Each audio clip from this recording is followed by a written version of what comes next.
I'm Dr. Tanya, and welcome to Mommy Calls, your go-to source for everything pediatrics. Today's topic is ear tubes.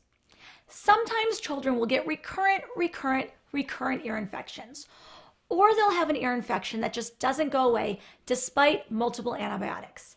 In this case, your pediatrician may recommend that your child needs ear tubes. I know this may sound scary, but it's really a simple surgical procedure. If your child needs ear tubes, a pediatric ear, nose, and throat doctor will examine your child. While your child is asleep under anesthesia, they take a small straw-like tube and insert it in the eardrum. This allows the fluid to drain so it doesn't accumulate and cause further ear infections.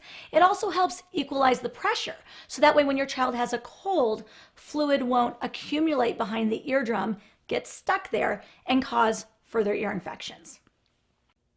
You may be apprehensive about putting ear tubes in your child, but I have to tell you it's a life-changing experience.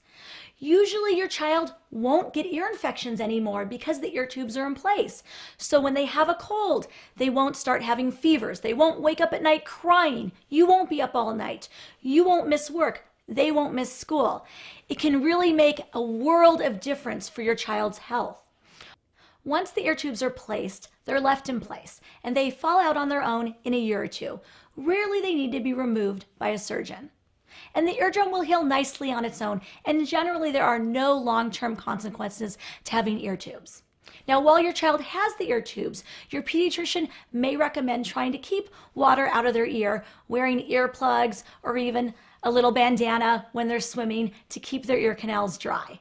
Having recurrent ear infections can cause hearing problems and speech delay. So if your child does need ear tubes, talk to your pediatrician and your ear, nose, and throat doctor and follow their recommendations. I'm Dr. Tanya with Mommy Calls.